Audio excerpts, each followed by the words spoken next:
Hey up and welcome back to Last Cast for part 2 of this match scenario series that we're doing up here at Pole Bridge. If you haven't watched the first episode, it'll have been released before this, so check that out first and it'll show you how we've gone about sort of sussing out this peg on a new lake that I've not fished before. So make sure you watch that first and then come back to this one. But in this one, basically I like to think that I've sussed out the peg now. I'm happy that I know where the fish are feeding. I've worked out that it's going to be a day where I'm going to have to really pretty much focus on silverfish.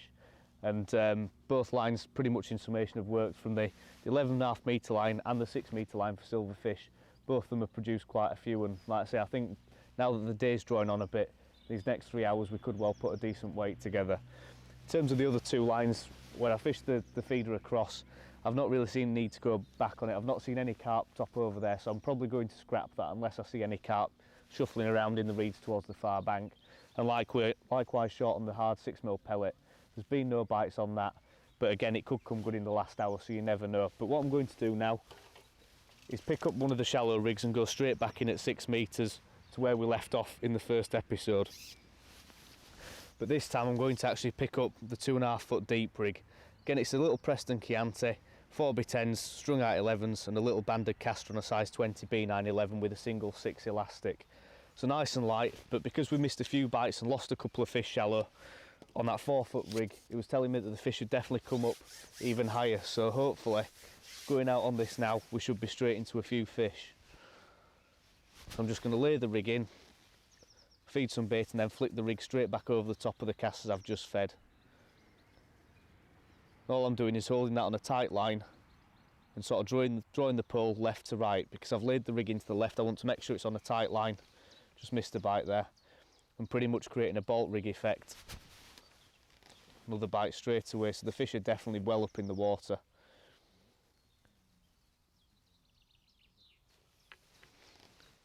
If this continues, what I might do is put on a little sort of dibber rig or something similar, or a much smaller float with a shorter line. There we go, that's the fish on straight away.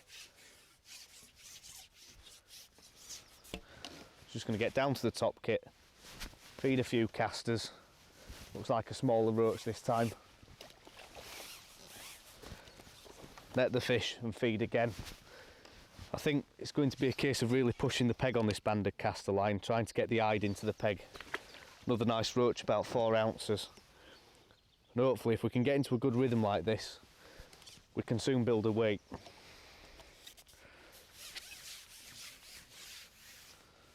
I'm just going to flick the rig in, see if it goes straight away, feed a few casters, then just flick the rig back into the casters I've just fed. Again, at the end of the first 3 hour stint, if you've watched that, what we did just before we went onto this caster line is we topped up on our ground bait line, so that should be in good nick. And like I say, we'll look for a few bubbles over that hopefully, especially if the bream start to get their heads down. But we've hooked another fish now, and you can see the action's really picked up compared to the start of the session, like I say in that first episode where we were struggling for bites and just catching the odd fish. By making sure we've kept the loose feed going in on this line, we're catching straight away. Like I say, I've fed it for pretty much 2 hours from the start of the session and just kept trickling in casters and just built the fish's confidence. It seems to pay off. Just going to try and slip another caster onto the band without busting it.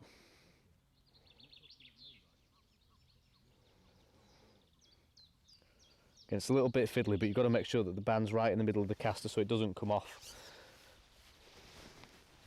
And that's ready to go for another few fish.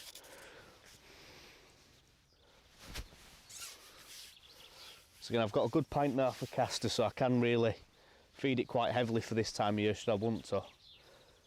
I think it's going to be the case of doing that because there's some really good quality silvers out there, some big roach, and also a couple of big rudd that I've had.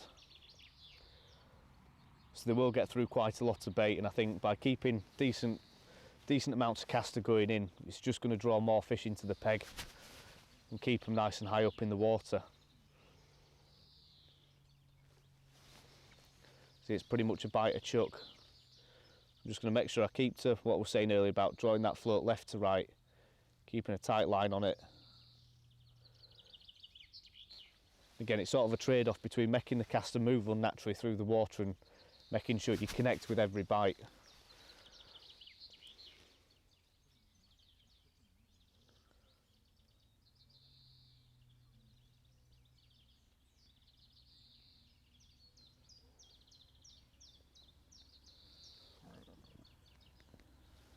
But at least I know now the fish are somewhere between sort of 2.5 and 3 foot deep.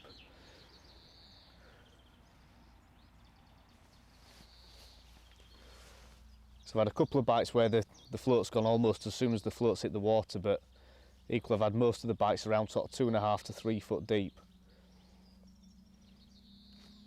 There we go, that's another one on.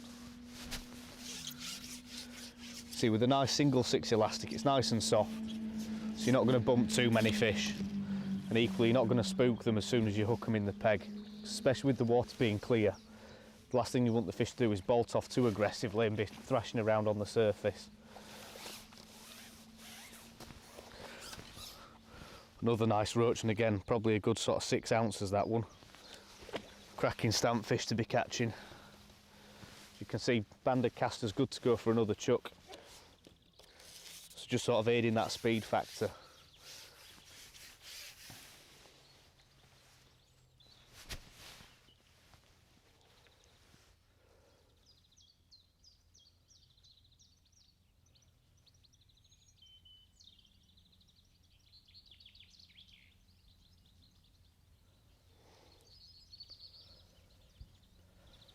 Again, because of the clarity of the water as well, I wouldn't expect to catch on this absolutely consistently for the next sort of 2.5, 3 hours of the session. I think at times it will be a case of resting it just for an hour or two, going onto that ground bait line, and then just feeding it consistently for a good 15 minutes and coming back on it. This looks like a rudd, this. It is. Gorgeous colours on him. And you can see the stamp of the silverfish in here is excellent. You can really build a weight with these. Again, the caster's good to go for another fish, but you can see gorgeous colours on him.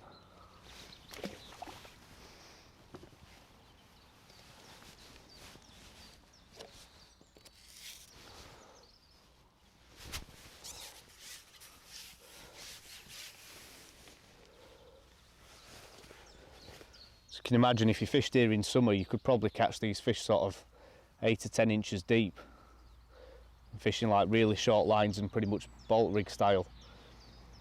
But this time of year, a bit more finesse, sort of fishing a strung out rig rather than a dibber float. I think just catches those bigger fish occasionally. If they were really having it today and I could see them swirling, then I'd be straight into the seat box to get a dibber rig out. Just another fish on straight away. Just about swinging. Another nice rudd. Again, he's taking the bait well down, but because we're fishing banded caster, if you're careful when you're disgorging them, you can get the caster out in one piece.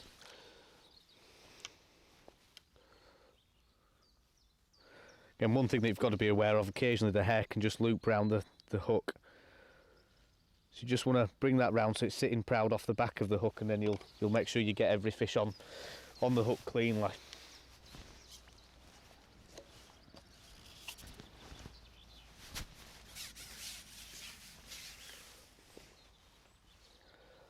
But it's excellent sport this time of year. It's surprising on this lake really that we've not had any carp as yet. Speaking to the bailiff, there's definitely a few in here. He says there's quite a few sort of low to mid doubles, and there's probably a few single figure fish in here as well. So I was half expecting to encounter 1 or 2 of those on the short pole or on the feeder today, but it's just not happened.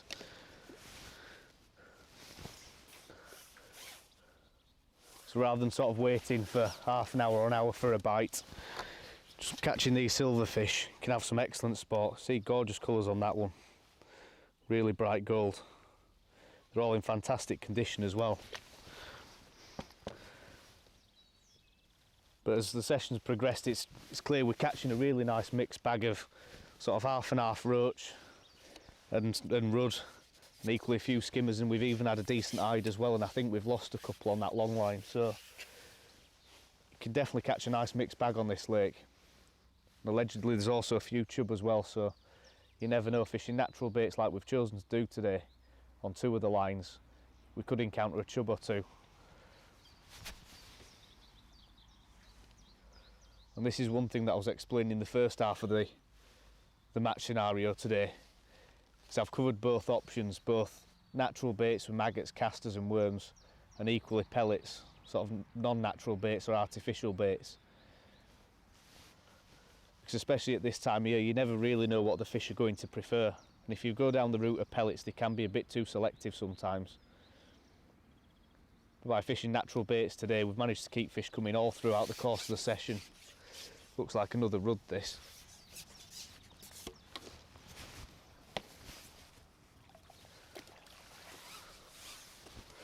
And it is.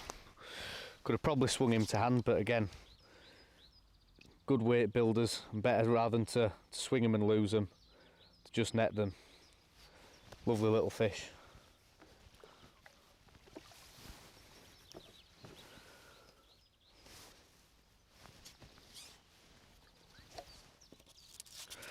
So I'm not yet going to go into sort of chucking in 20 casters every single drop in, but sort of 8 to 10, maybe 12 to 15 on the odd occasion is about right. And it's certainly drawn the rudd in.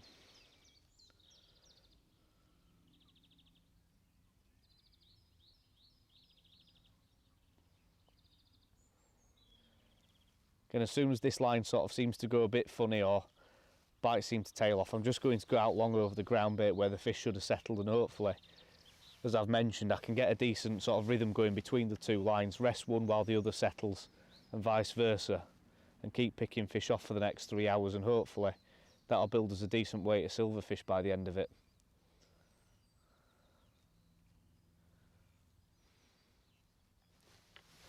What I might do with this rig, it seems that the fish might just be a little bit deeper than 2 foot or 2.5 foot, whatever I've got this set at. I might just take another 6 inches off it, give myself a shorter line between pole float and tip, so I can hit more bites and equally just reach a little bit deeper into the peg and see if there's a few better roach down there, because as soon as I've come even shallower, I've caught pretty much rudd only, whereas when I was fishing at about 3.5, 4 foot deep, I was catching a couple of better roach as well.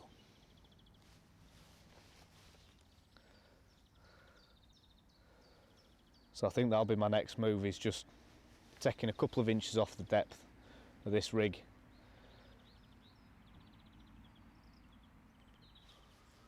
There's another fish on. He's just come off. So I'll get that adjusted now. Then we'll get back into the peg and try and catch a few more. Right, so I've just taken a couple of inches off that rig. We're just going to go out again, but it's this time of year with the clear water, it's seeming already that the fishing's going a bit funny. As soon as we went in on this line, there was a bite chuck and we were hooking most fish. But quite often when they start to spook as well, they'll still be in the peg and feeding, but you'll miss a lot more bites because they're not taking the bait as confidently. But we're into one straight away, but I've also seen a couple of bubbles come up on the long line where I've put the ground bait in. Looks like a little hybrid, this. Here's a nice little roach rudd hybrid, that. As I was saying, I've seen a couple of bubbles come up long, so if this does go a bit funny, I'll try and catch a couple more fish on it and just go out long and see if there's 1 or 2 better skimmers settled over that. Again, with any sort of fishing shallow, I'm not too fussed about leaving it for a length of time. I think the longer you can feed a shallow line consistently, the more confident the fish will be. So it's not a case of stay on it and sort of sit it out on a shallow line. Keep feeding it for a while, build the fish's confidence, catch them as quickly as you can while they're there, and they will spook, especially when you're catching them this shallow in clear water. And then just come off it, keep loose feeding and go on to another line, and quite often when you come back on it, you'll get a run of sort of 10 or 15 fish immediately in as many chucks.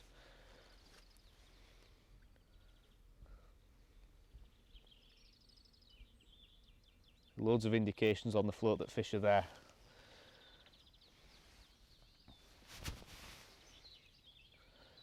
I think the other thing that's made this shallow line so good is the fact that I've been throwing the bait in at quite a height, so making loads of noise, and I think it's drawn a lot of fish into the peg. Again, if the water was a bit more coloured, I think it'd be a line that you could stay on all day and catch on. Just seen another couple of bubbles come up out there on the 11.5 metre line. I'll try and get one more on this, and then we'll rest it and go on to the long line. You can see bites have suddenly become a lot more finicky. When we went on there originally, we were just taking the elastic out the end of the pole. You see, like now we're missing a couple of bites, even though we're doing exactly the same thing and we've shortened the line down even more. They're just not taking it as confidently.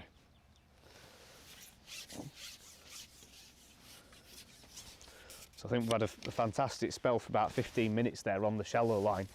Probably put a good 5 or 6 pound in the net.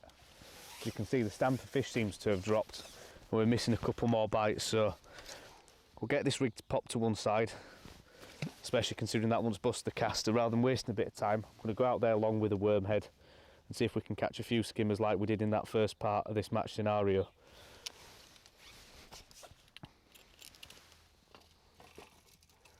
So I'm actually going to do this time, because I've seen some fizzing down there, is pick up the 0.8 rig, nice and positive. I might even double bulk this rig as well if there's a lot of fish down there. With a nice size 14 hook, put on probably half a dendrobina or something like that, and pick out a half decent sized worm, nick him through the head, just break him halfway down. I'm just going to put on a couple of pinkies just for that visual attraction, and hopefully we'll get a quick response out there. Again, with a 0.8 rig in that depth is about right anyway, but it's also a lot more stable. So if there are a shoal of bream down there and they've settled, then I won't get as many daft indications. So you've got to consider that when you do choose a weighted float that you're going to use on a line. Like I say, I like to cover my options and use 2. But if you're just picking one to set up, especially when it's bream fishing that you're doing, I'd always err on the side of fishing a heavier float than you think you need, just in case you do encounter a few and they shoal up. Like I say, you can get your bait straight down to the bottom and you're not going to suffer with line bites and ultimately foul hooked fish, which can be the worst thing that you can do, is foul hook a bream when they shoaled up. Immediate bit of movement on the float there as soon as that's gone in. This is what I was saying about using that heavier rig, slightly thicker bristle than the 0.4 rig. That float's dipping and weaving quite substantially, to be fair. So I'm just going to wait for a nice positive bite, give it a second, and then strike and set the hook.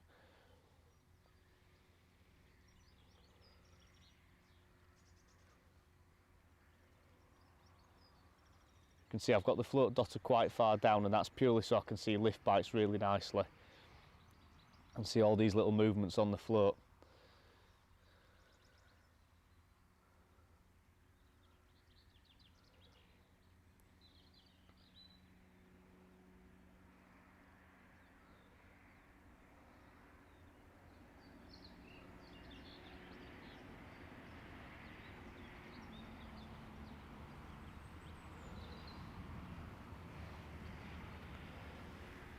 So there's definitely 1 or 2 fish down there.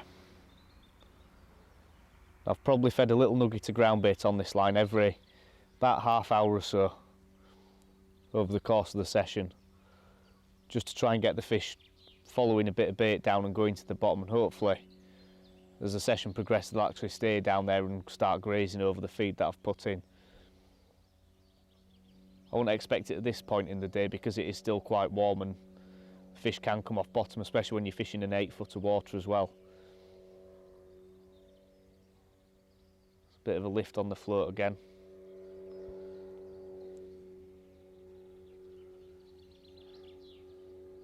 In terms of choice of hook bait on this line, it's been quite apparent in that first segment of the match scenario that worm tipped with a couple of fluoro pinkies or dead fluoro pinkies has been the best bait by a country mile. But also when you've got quite a few fish in your peg, you do need to fish a much heavier bait to keep it nailed to the bottom and stop it getting wafted up and foul hooking fish. If you're fishing sort of double pinky, double maggot, something like that, it's like roach having a go at that now. That's a lift and the fish on. If you're fishing double pinky, it can get wafted up by the fish and into a fin, and like I say, you'll end up foul hooking. a skimmer or something and ruining your peg. You can see there by fishing nice heavy droppers and a decent thickness of bristle, the float's just popped up there and we've connected with the fish straight away.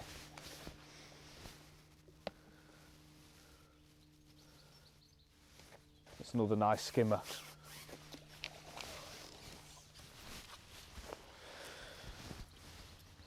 As the session's progressed on that line, it definitely seems that the stamper bream that I've caught has got bigger and bigger. Again, it's another sort of 10-12 ounce fish, that one. Hooked nicely just inside the lip, and we'll get him popped in the keep net. So again, go back to what I was doing in the first half of the match scenario. Just loose feeding every time I'm in, or changing a hook bait or something. That one looks good to go for another fish, that actually. So just clean the rig up a bit.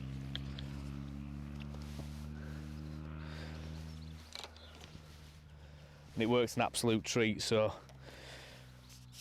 I don't think there's any point changing that and trying to feed while I've got the rig out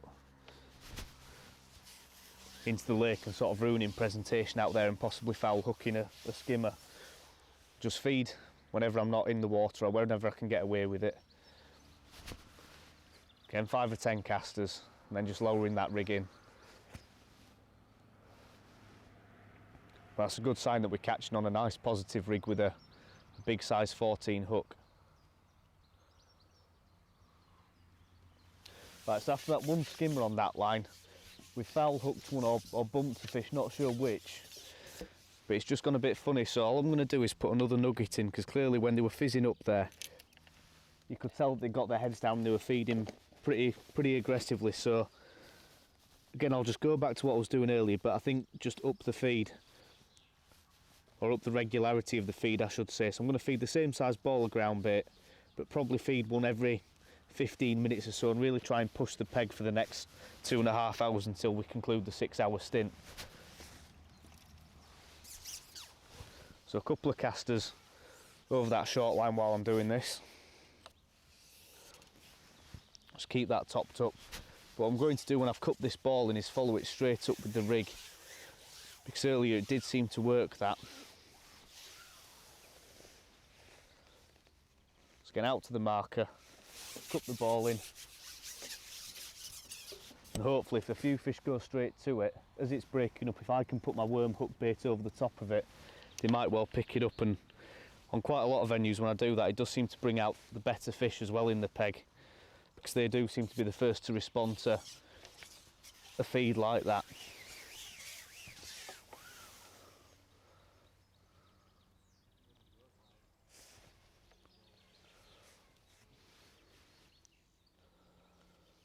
Just going to lower that directly over the top of the feed.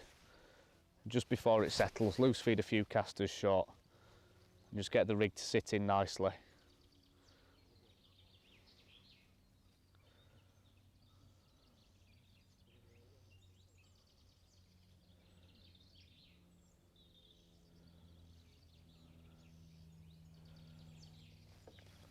The lift straight away, so the fish are definitely coming straight to that ball of ground bait. So what it tells me is that I can't just go leaving a little nugget like that for an hour, because the fish will come in and eat it probably within 10 or 15 minutes. It's all little things like that that you need to try and suss out, especially on a peg like this where it's full of silverfish, but the fishing's also quite difficult. It's a nice positive lift and a skimmer on straight away. So as soon as I've put that ball of ground bait in, there's fish on it immediately and feeding on all the particles around it. So if I'd have just fed that and come back on the short line and left it, not only would I have missed out on this fish, but also I wouldn't know when that ball of ground bait's gone.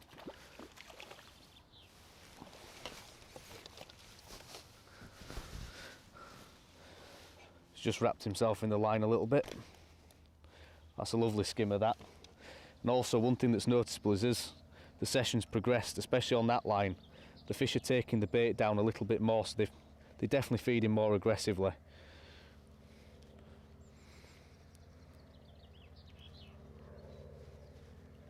So we'll just pop the hook out of this lad, get him in the net, and we'll crack on and see if we can get a few more over that line.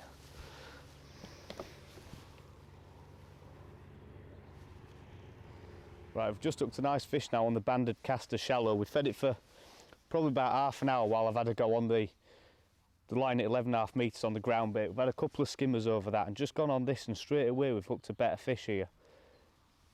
Can't quite tell what it is, but it could be one of these nice eyes. You can see the single 6 elastics, possibly a bit undergunned for this kind of gear.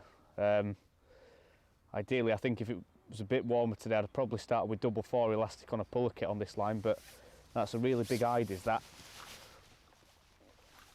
Just about scoop him up, and that's easily the biggest fish of the day.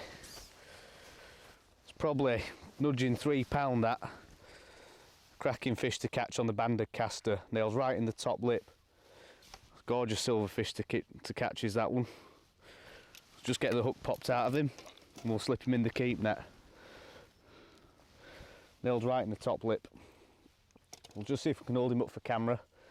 But like I say, by lashing in a few more casters on that shallow line and resting it, you allow a few better fish like that to move into the peg.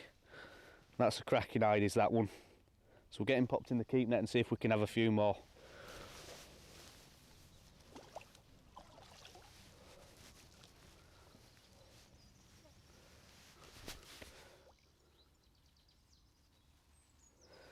Right, so we've just hooked another fish now on the banded caster again. It's amazing, after just resting it for a while and feeding it, looks like a couple of hide have possibly turned up. Seen a few bigger swirls in the peg. Just by fishing the sort of 2 foot deep rig and holding on to it as it's falling. As soon as they take the bait, they're pretty much hooked. An hide can be notoriously difficult to hook as well when you're fishing from shallow, especially if you're not fishing a short line, and like I say, keeping a tight line between the hook bait and the pole tip at all times is another nice hide, this.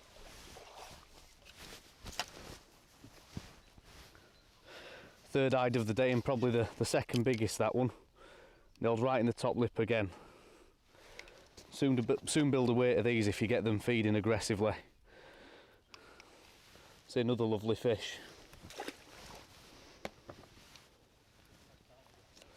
Right, so I'm just going to ship out again. After that last hide, banded caster still on the hook.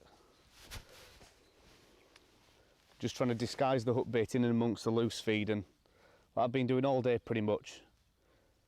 Just flicking the rig to the left and then slowly dragging it left to right to keep a tight line. And the 3 hide that we've had today, we've had 2 of them shallow and they've just been hooked immediately. So no sooner does the float go than the elastic's out the end of the pole. If you give them any sort of slack line, then you'll miss bites.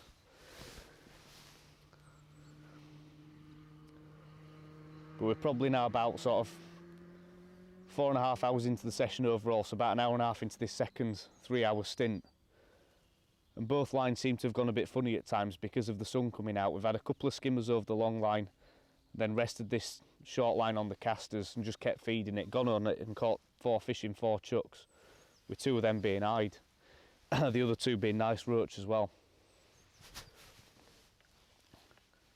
We've also seen plenty of fizzing as well over the long line, and when I've gone over that it's taken sort of 5 minutes, but we have caught a skimmer each time, about sort of a pound or so. Another bite there as well.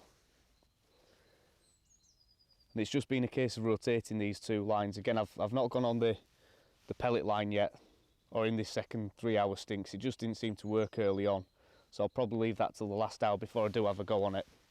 And also I haven't chucked the feeder because, like I say, I've been keeping these 2 lines going, and they've both been producing fish quite consistently, sort of resting one, fishing the other, and vice versa. So not concentrating now, missing a couple of bites.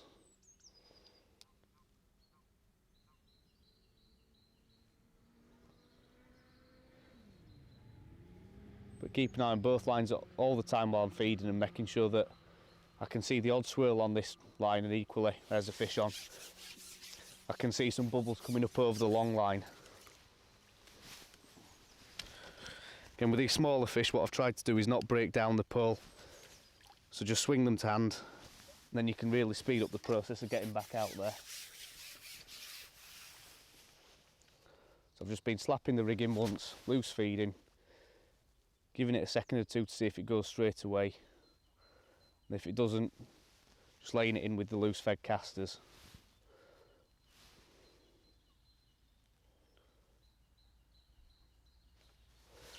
As you can see, just drawing that float left to right, and we've hooked another good fish.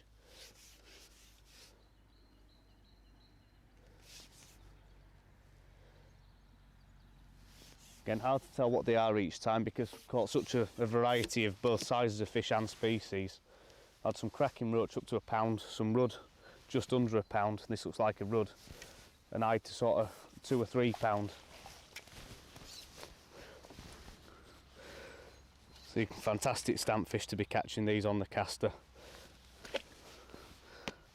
The bait's good to go for another fish. But equally, while I'm fishing this line, I'm not completely discounting that long line either. I can see there's still a bit of fizz in there. But if I carry on with this for another 15 minutes, I will have to put another ball of ground bait in there just to keep the fish in that area.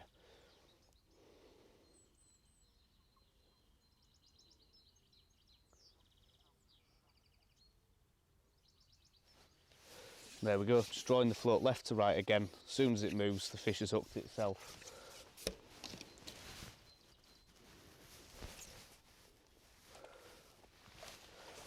That's a roach this time. Again, lovely stamp fish. You can see really long and lean, so they do fight well for their size. And these are probably going sort of 3 to the pound or so. So we're certainly starting to build a decent weight. Like I said at the start of this 3-hour stint, or the second part of this match scenario, I don't think we'll quite get towards that 40-pound target, but it'll be interesting to see what we've caught by the end of the day. Being that pretty much all the fish that we've caught, well, they have all been silverfish. Again, so it'll make a really nice mixed bag. There we go, straight away again. Really has been the most important thing today, has been drawing that float left to right as the rig's settling to make sure that they do hook themselves. Whenever I've not done that or not concentrated, then the fish just haven't hooked themselves as efficiently. Another lovely roach. Looks like that one's bust the caster, so we'll get back out there and try and get a few more. Right, so a quick update now. We're into sort of the last 10-15 minutes of the session now. And basically we've just plodded on fishing between the two lines, the long line on the worm and caster over the ground bait, and equally the short line over the casters at 6 metres loose feeding. And to be fair, after we've sort of done an hour and a half there, it's just sort of dried up a bit. The sun's come out. I definitely think with the lake being flat calm, it's affected the fishing. The water's very clear, and especially over that shorter line. We've just had a bit of a lull in the action really, in terms of getting bites and catching fish consistently. We've had sort of runs of 3 or 4 fish and then it'll go dead, so we've rotated the lines between this and the long line, and equally we've pinched a couple more skimmers over the ground bait at 11.5 metres. And as you can see, there's still plenty of fizzing in the peg. But the problem with the sun coming out is the fact that the fish have come off bottom there, and no matter how many times I've topped up with little nuggets of ground bait to keep them down, tried fishing off bottom as well, just doesn't seem to have worked. The fish don't seem to have settled and got their heads down and fed properly because, like I say, the sun's come out. In terms of conditions to fishing, it's really pleasant, but especially this time of year when the water temperature's a bit all over the place, it can unsettle them, and it definitely has on both lines in this case. So we've ended up foul hooking 1 or 2 smallish skimmers over that long line where they've just sort of been hooked in the pectoral fin. So whenever I've done that, I've come back and just left that line to settle rather than putting pressure on it by having a rig in it. And equally over the short line, catching a couple of fish off that and then resting it so the fish aren't spooking off the pole too much. You can see the float still dipping and moving all the time. But it's been evident that the fish haven't really stayed with their heads on the bottom over that ground bait line. A lot of the bites that we've had off the skimmers and bream have been lift bites.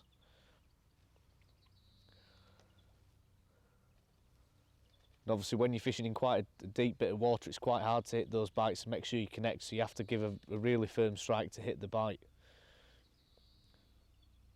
You can see a line bite there where the float's just being dragged under. See, it's almost been moving around like it's paste, sort of like when you're paste fishing. It's not like we've put tons of bait down there, just the odd little nugget, and kept topping it up and just trying to get 1 or 2 fish in the peg and not turn it into a bit of a feeding frenzy. But the fish that have been there, they've just been off bottom and sort of swimming into the bulk, as you can see there. The float's all over the place. Even on the 0.8 rig, it just doesn't seem to be settling properly.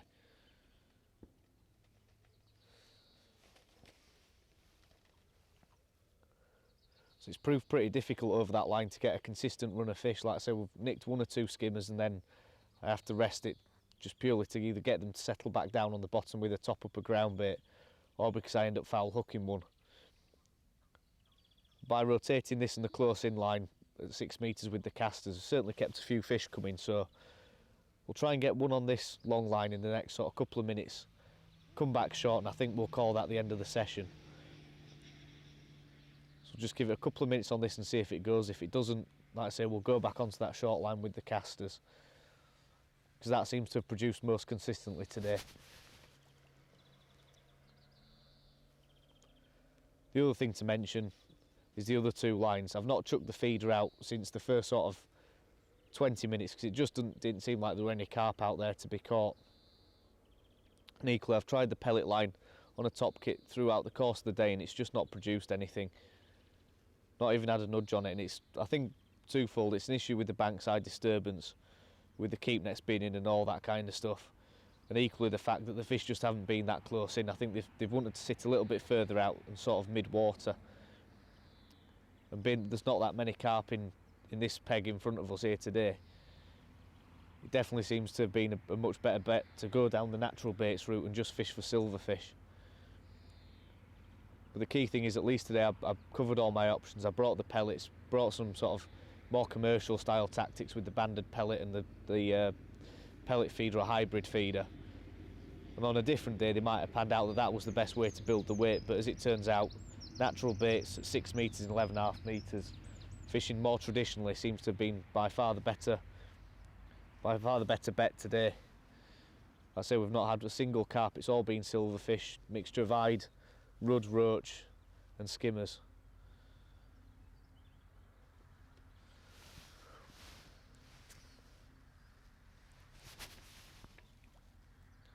So I'll just give another 30 seconds on this, and then we'll have a quick go short at 6 metres for the last 5 minutes of the session.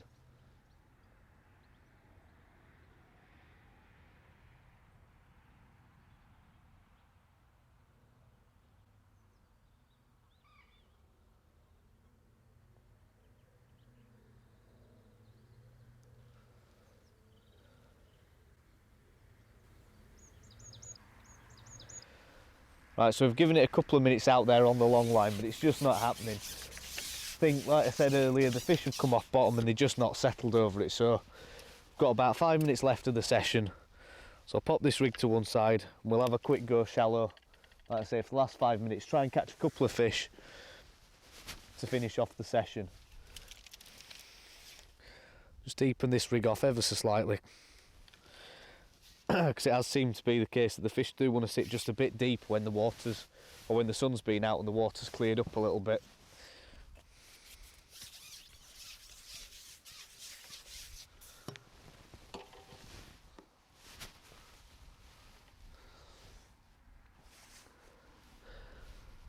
But as I've said, it's been a fantastic little session here today, and nice to come back to a venue that I've not fished in probably about 5 or 6 years. Another bite there. And it's also a nice change to come to a commercial and end up fishing sort of natural baits and fishing for quality silverfish like we've done today, rather than, you know, I half expected to be fishing a peg with sort of pellets and method feeders and stuff like that. But it's been nice to fish a bit of banded caster, fish on the deck as well with bits of chopped worm and some ground bait, and sort of do a more traditional style approach. I think we'll have caught a really nice net of fish as well.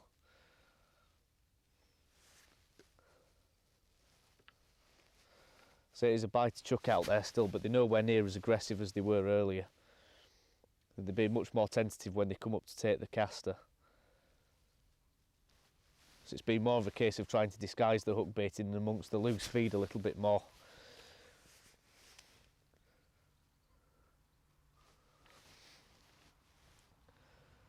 See, there's plenty of fish in there. There's loads of small, well, sort of, I say small, 2, 3, 4 ounce rudd in the peg. There's one on now.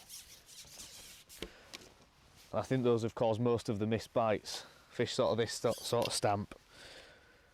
Absolute mint condition. Not quite the weight builders that we've been catching, up to sort of half a pound of the rudd and roach at times. But still, you can really build a weight to those, and I'm sure if you fish sort of 5 metres or possibly even shorter like this in summer, fishing about a foot deep, you could probably do 50 or 60 pound of quality roach and silvers on this lake in particular.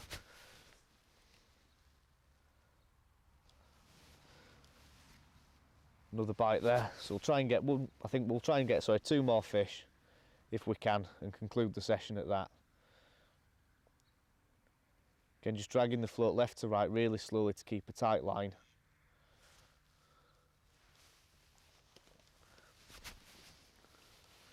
But most of the bites now are when this float's just about reaching pretty much 3/4 depth. There's one on there. Another little rudd, I think, this one.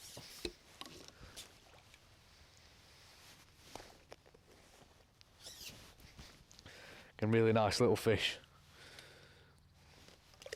So we'll just try and get one more and then we'll conclude the session. I reckon if I had to guess a weight in the net, I'd probably say somewhere around 20 pounds. Again, nowhere near the 40 pound target that we set ourselves today, but when you're not catching carp, it's quite hard to hit that sort of weight. And we've not really had any bonus fish. The biggest fish we've had today is an eyed about 3 pound. So most of the average stamp of the fish really has been between sort of 6 and 10 ounce or something like that. We've had plenty of skimmers. That one's had the elastic out the end of the pole. Plenty of skimmers, a few real quality roach and plenty of rudd as well, and a couple of eyed. So one of the smaller fish of the day that, but I think we'll call that the last one of the session. We've come to the end of the 6 hours now, so we'll get him popped in the keep net, get the nets out, weigh in and have a look at what we've caught. Right, so as you can see there, that's our final net of fish. A cracking bag of silvers weighing 34 pound, well over what I thought I'd caught. And that's purely down to the average stamp of roach that we've had today. Some cracking fish, even a golden rudd in there as well. And it's just been a cracking session. You can see nice big eyed, plenty of skimmers of that size as well. And being that we've not really caught consistently all day, I'm very surprised that we've had 34 pound. Again, it's been nice to come here, fish a few natural baits, keep things fairly simple and fish with a bit of finesse and catch a cracking bag of silvers rather than the usual sort of carp fishing. So it's been a fantastic session today here at Poolbridge Farm, here on the course lake. We're very grateful to the owners for letting us use the keep nets today. And like I say, a cracking bag of fish, so we'll get these put back. Thanks for watching, don't forget to subscribe and we'll see you on that next episode.